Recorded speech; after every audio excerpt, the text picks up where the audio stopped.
What kind of scholarship options do they have? Scholarships are awarded rather than applied for. Yeah. That's right. So we have five categories of scholarships. If I remember correctly, three of them are on the basis of any sort of a profile spike that you already have. Tell us more about what is the whole selection process and the kind of quality of candidates that you are looking at. Two essays that we expect people to write down in their application form itself. One of them talks about their superpower or their strength, which kind of positions them as a very good candidate in this upcoming BGB batch.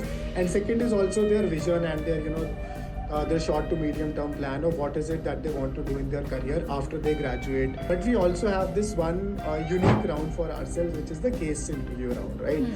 Now the case interview round is where I can tell you I have seen people with great profiles, great scores also, right? NITians and great colleges, IITians also in some cases, who have upwards of 95, 96 percentile also struggling with case round. Hi everyone, welcome on board. This is Anisha here today in conversation with Arshdeep from AltEra Institute. A lot of you guys have been asking how is the college, what is the program all about, can I get in or not? So we have got hold of him to help us understand what is the whole admission process, and in fact not just the admission process, but how can you guys also get some scholarships. So firstly, thank you so much Arshdeep for coming on board and welcome to the CATKing channel. No, absolutely. Super happy to be here. And, would love to answer some of these queries, because, we also get a lot of these queries, right? In our own webinars, in our own, AMA sessions and all of these that we organize. But at the same time, super happy to amplify all of this information to all of the aspirants and the deserving candidates that are out there. But, yeah. Awesome. That's amazing. So tell us, Arshdeep, firstly, before we come to this, tell me how was your life and journey at FMS and what made you come here and, become a mentor and so different things at AltEra? Yeah. So in fact, even before I joined the institute, and I was fortunate enough to be a part of this journey, right from the start. So I've been a part of the founding team itself. Before this, I used to be a management consultant, used to work with EY Parthenon. And yes, as you have already mentioned, I've done my I've also gone to a B school. I've done my MBA from FMS Delhi. So look, the whole reasoning was very simple. I knew the people who were starting off this B school, and even before we started off with the B school, we've been running management development programs for some of India's leading companies, right? That is what I in fact came on board initially, right? And that is what we were doing, and now we have scaled that up to a very different sort of offerings and everything that we do on that part. And I say as of March 25 also, which is the last financial year, when we closed, we had already worked with close to 45 odd companies, and from our programs for working professionals, we had already graduated 5,000, 6,000 working professionals, right? So that is the foundation on which the institute was started off also, right? So when we started off with the institute, the idea was very clear that look, our model of education or our thesis of education is getting validation from the industry, because there were companies who were paying almost as much as they pay, in fact, in some cases a bit more only, for upskilling of their employees, as they were paying to, let's say, some of India's top B schools like even IIMs and ISBs to us, because they sought, or at least because they were able to identify the value that our model of education and our programs was bringing into them. What kind of scholarship options do they have? Yeah, so look, scholarships for us, is not something that students can apply for it, right? At the same time, scholarships are awarded rather than applied for. Yeah. Let's say, right? So we have five categories of scholarships, if I remember correctly. Three of them are on the basis of any sort of a profile spike that you already have, right? I think one, we have that if you come in from an entrepreneurial background, right, and if we see that with everything that you bring onto the table, you have a spike, right? And with that background, look, because we would absolutely love to have more operators and more entrepreneurs also in our program, because this whole space that we are preparing students for, right? This is one space where people, if they already have that background, then they'll be able to relate more and be able to excel in this program also that we have, right? So of course, one is that. After that, second, we also have one, if you have a spike, let's say, say any sort of extracurriculars or co-curriculars, or say in your sports, or any sort of a non-academic spike that you have. Then we also have one scholarship which are for women leaders. If we see, Okay. look, because eventually it is our, it is our impetus that we increase the diversity in our batch, both from an academic background as well as gender diversity, because that helps, initiate more conversations, and of course it just helps improve the quality of conversation. So we have one scholarship which is specifically for women leaders only. Then the fourth scholarship is for say for people who perform excellently during the interview process, right? So if we feel that this person has a great profile and has performed in a great manner during the interview process also, then we call it as the merit based scholarship, right? Now that is a scholarship that is awarded to very few people. Tell us more about what is the whole selection process Sure, and the sure. kind of quality of candidates that you are looking at. Done. Perfect. Look, we have a two-stage selection process. It, of course, starts off with the application form itself. The application form is a pretty detailed one. It's not an application form that you can fill in a couple of hours. And if you're filling it in a couple of hours, you're not putting in enough efforts to fill it, right? In the application form, there are 4 to 5 sections. Of course, we will take in details about your academic background, your 10, 12, undergrad, all of that is there.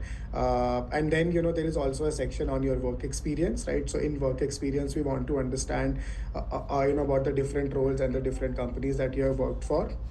Then also about, there is we also have one section where we also want to, understand or take in your competitive test scores, and we are very open in terms of the different test scores that we accept in that.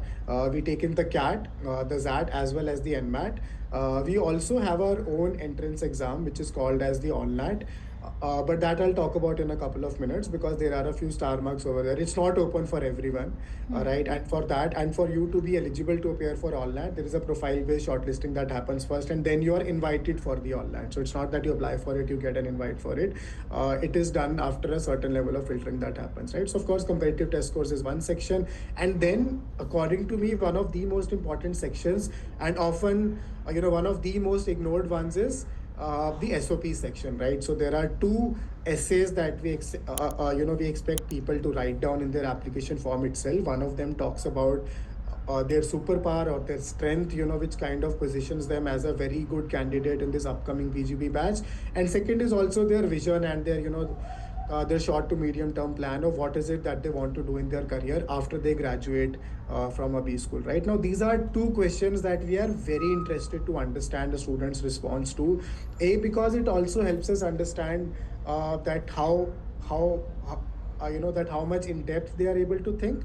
And second, also, we are also able to see that if there is a resonance between essentially what is it that they want, and essentially what is it that they'll be able to get at the institute, right? Because we don't want people to come in with certain expectations that they'll not be able to achieve over here, right? So that is something that we try to filter off at the application stage only, right? So once the application form is submitted, then of course, we release interview shortlist and all over there. So the interview process is a pretty detailed one, as an and very interesting one. We have 2 rounds of interview that happen. In some cases, you might only have 1 round, which in case which would mean that that you've been eliminated in the first round itself. So both rounds are eliminative in nature.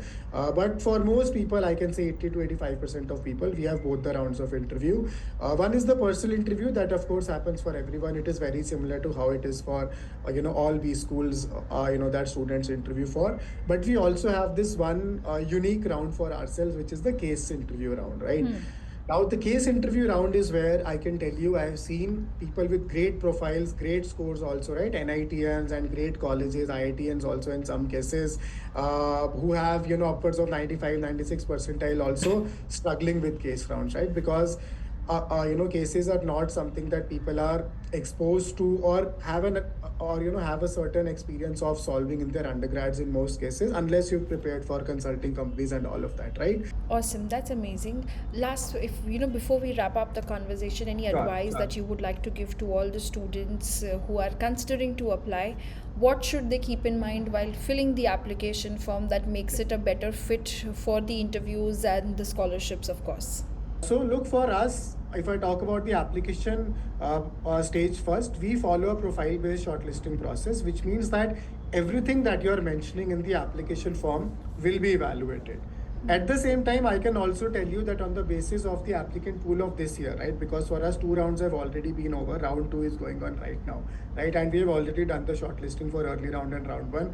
I can also tell you that while there are no specific cutoffs for each of the competitive test scores, you can understand that there are some safe scores which you can consider, and you can of course reach out to people or to our own admissions team also to have an idea about what these safe scores are. So for example, I don't think irrespective of the profile that you have right now, if you have a CAT score below 85, you will have a very strong chance of getting a shortlist, right? So above 85 is where your chance even opens up, right? At the same time, does that mean that your chance of getting a shortlist at 92 percentile is 100%? Absolutely not.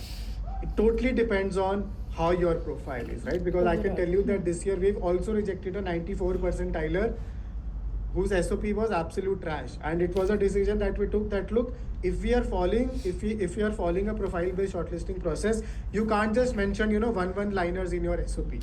We want to understand that overall it's essentially what is it that you bring onto the The table. effort has to Not- be there. Awesome. That's amazing. I think that's going to be very helpful for all the students who have been thinking and asking about where and how to apply.